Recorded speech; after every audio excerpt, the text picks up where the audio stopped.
Alors moi je suis Léna, j'ai 24 ans et je suis journaliste et modèle photo. J'aime beaucoup mes cheveux. Ça n'a pas toujours été le cas. À l'adolescence, je pense que ça a été plus compliqué. Mais en vrai, à l'âge adulte, ça va. On s'est réconciliés, tout ça. Non, je les aime bien. Je me prends moins la tête sur mes cheveux que ça a pu être le cas et d'autres périodes de ma vie. Je les laisse vivre et ça me fait du bien.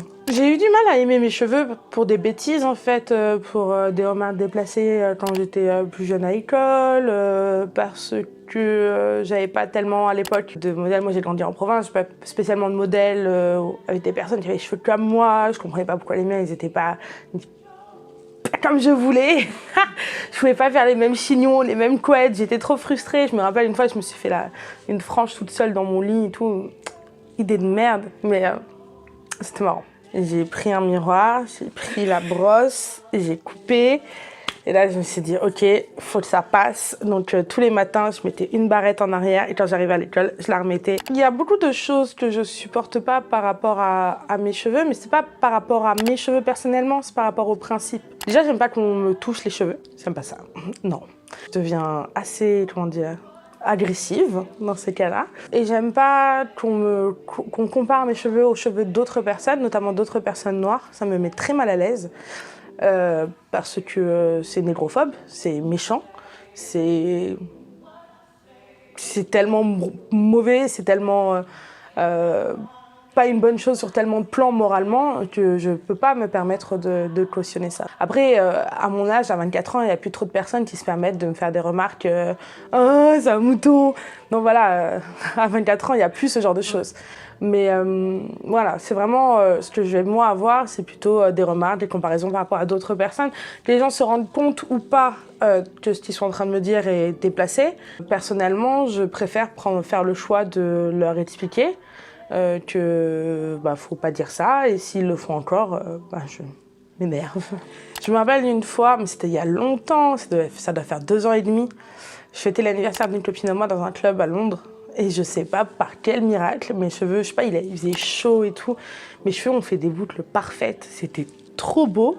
C'est arrivé une fois dans ma vie, tout le monde était en mode, mais c'est quoi ces cheveux? Je ne sais pas ce que j'ai sur la tête, j'ai jamais réussi à le reproduire. Franchement, c'était dingue. C'était vraiment dingue. Comme je les diabolise plus, disons que je suis contente de voir qu'ils ont poussé, je suis contente de voir quand par exemple je constate qu'ils sont devenus longs, je suis contente quand je fais des soins, j'aime bien m'en occuper, mais c'est plus comme quand j'étais plus jeune, quand j'avais la vingtaine ou même 18-19 ans où j'étais obsédée par mes cheveux, je faisais des soins tous les jours. Là, c'est clairement, j'avais du mal avec. Maintenant, à mon âge, ils sont sur ma tête, quoi. Je pense que j'ai de la chance. J'ai de la chance de quand même avoir un type de cheveux qui me permet de me permettre le luxe de quand même naviguer dans le monde tranquillement.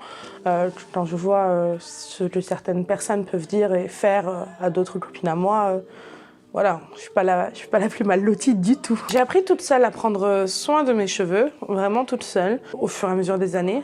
Ma mère a toujours essayer de prendre soin de mes cheveux avec plus ou moins de réussite. C'était pas forcément les bonnes décisions, mais bon, elle y a mis du cœur, on va dire. Elle y a mis du cœur. Mais voilà, avec les années, j'ai découvert à quel point mes cheveux étaient différents quand je les hydratais plus, quand je mettais de l'huile. Plus vieille, j'ai commencé à acheter des crèmes spécifiques quand j'ai habité à Paris.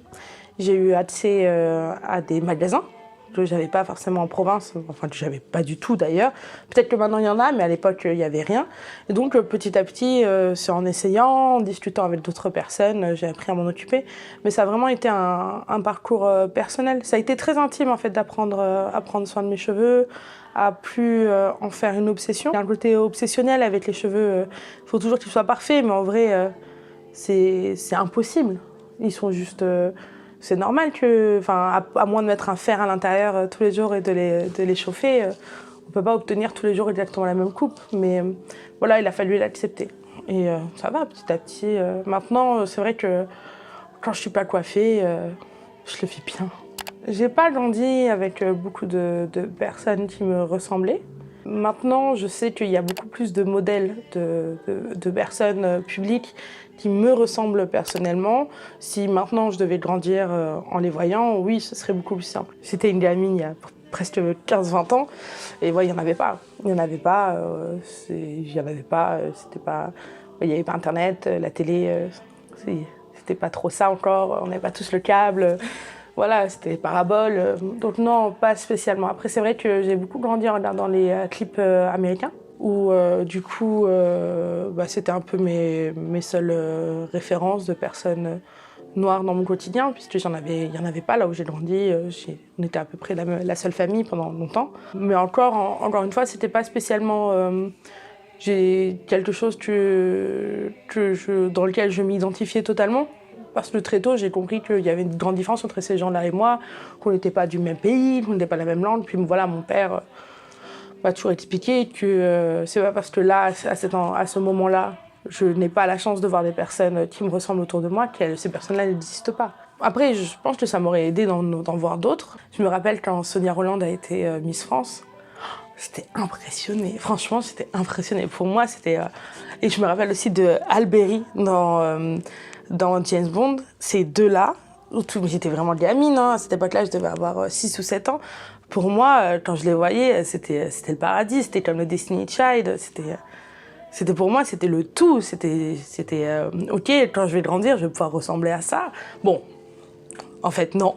Mais ça faisait du bien de voir ces représentations-là. Mais j'aurais peut-être aimé en avoir plus françaises, plus proches de moi. Voilà, pas, c'est sûr, Halle Berry, je l'aime beaucoup, mais voilà, dans un James Bond, c'est pas mon quotidien de tous les jours. Je pense que malgré moi, je participe à la représentation. Pas malgré moi, c'est un grand mot. Je le recherche pas spécialement.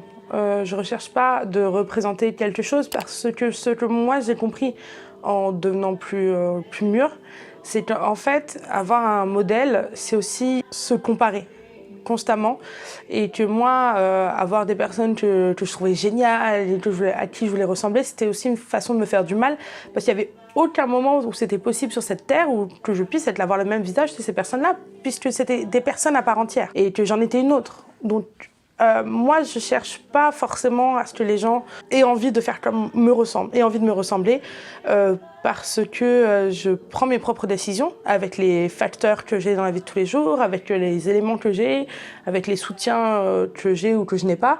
Tout le monde ne peut pas faire les mêmes choix et ne peut pas faire la même chose. Donc, mais en vrai, moi, j'aimerais juste, s'il y a vraiment quelque chose sur lequel j'aimerais pouvoir pas forcément être prise comme modèle, mais s'il y avait quelque chose auquel je tiens et que j'aimerais bien continuer de communiquer, c'est qu'en vrai, les gens doivent être comme ils ont envie d'être, c'est tout. C'est pas parce que moi j'ai trouvé une sorte de paix en étant comme ça que la paix de chacun se trouve dans la même direction que la mienne. Chacun son parcours, chacun ses traumatismes, chacun ses difficultés. Sur les cheveux, franchement, à l'heure actuelle, en 2019, c'est pas ma contribution qui va faire en sorte que des personnes se sentent mieux.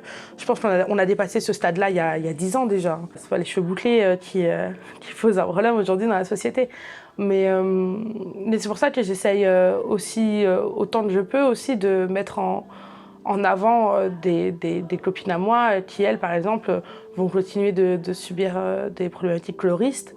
Même dans notre travail, parce que je trouve que c'est important que si j'ai une opportunité, elle l'ait avec moi. Parce qu'elles sont souvent plus douées que moi, plus talentueuses, elles n'ont juste pas les mêmes opportunités.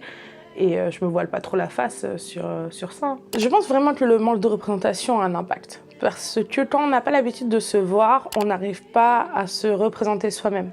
Je pense qu'il y a beaucoup de femmes noires et de femmes racisées en général qui ont des problèmes avec leur corps, qui ont des problèmes pour réellement se percevoir de la façon où l'extérieur les voit, tout simplement parce qu'elles n'ont jamais vu des personnes comme elles. Donc comme elles ne l'ont jamais vu, elles ont du mal à avoir un regard bienveillant envers elles-mêmes.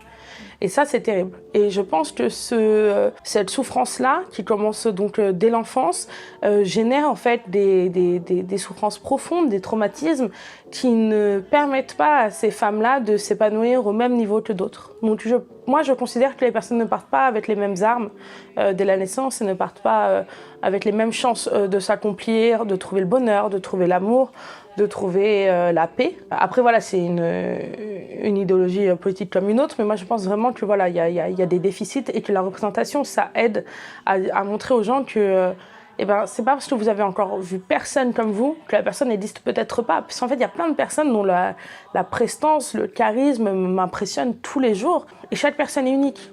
Vraiment, chaque personne est unique. Moi, je sais que voilà, quand j'étais au collège, les jeunes filles, elles étaient toutes coiffées pareil, avec la même frange sur le même côté, les mêmes couettes. Voilà, c'est aussi un passage de l'adolescence, on veut ressembler les unes aux autres. Mais quand on n'a aucune possibilité de s'inscrire dans ce modèle-là, eh ben, qu'on le veuille ou non, on ressent quand même une forme de rejet. Et ben, ce rejet-là, il faut l'accepter en fait. Pour moi, il faut l'accepter parce qu'il va faire partie de la vie. À moins que du jour au lendemain la société change totalement, ça va être le cas à tout jamais. Mais il faut aussi le consolider pour se dire ok, mais c'est pas parce que je ne peux pas être comme elle que la façon dont je suis n'est pas légitime à être. Et moi, c'est quelque chose que j'ai compris sur le tard.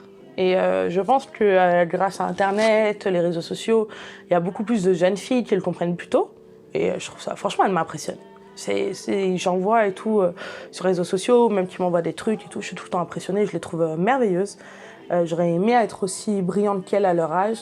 Mais voilà, le manque de représentation, pour moi, c'est vraiment... C'est terrible. C'est terrible parce que ça crée vraiment des souffrances chez les gens que... après, que d'autres personnes n'ont pas. Donc forcément, après, quand on vient sur le marché de l'amour, le marché du travail ou le marché de l'amitié, que sa confiance en soi elle est diminuée, on part pas avec les mêmes armes. Hein. S'il y avait une jeune fille qui était mal à l'aise par rapport à ses cheveux, j'essaierais de lui montrer que c'est dans sa tête. Enfin, c'est pas dans sa tête parce que c'est les autres qui la font se sentir comme ça. Mais que en vrai de vrai, qu'est-ce qu'elle s'en fout? Je sais pas, je pense que je l'emmènerai chez le coiffeur. Voilà, tes cheveux ils sont comme ils sont, tu pourras pas... Je peux pas te garantir que si on fait un lissage demain, tu auras les cheveux souples et brillants au vent comme dans une pub de parfum.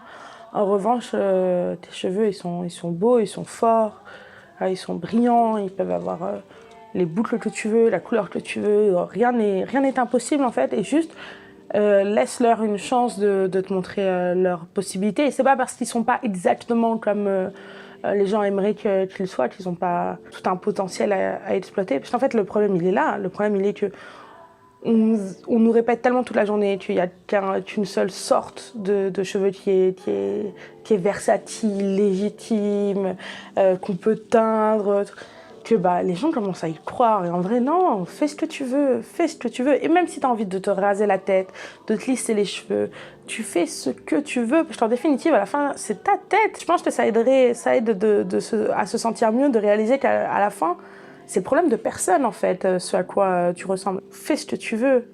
Il n'y a pas d'impératif à avoir des cheveux naturels, etc. L'impératif, c'est d'être en... Je pense que c'est même pas un impératif, mais l'objectif, c'est plutôt d'être en paix avec soi-même, quoi, vraiment. C'est toujours sympa de pouvoir échanger sur ces sujets-là. C'est des sujets qui m'intéressent beaucoup.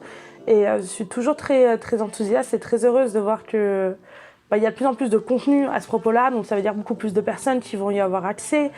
Et même si y a des personnes qui sont pas d'accord avec moi, ça aura le mérite en fait de créer une discussion. Tout peut se confronter et tout peut se discuter. Et à partir du moment où c'est pas insultant, pas violent, etc. Donc moi, toujours très enthousiaste.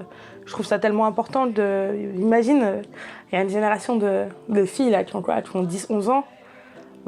Si ça se trouve, elles vont grandir, elles vont se sentir tellement bien dans leur peau. Ce sera la première génération depuis des milliers d'années. Moi, je trouve ça incroyable. Genre, il y a un réel espoir là-dessus. Donc, on verra bien. Merci beaucoup. Don't touch my head.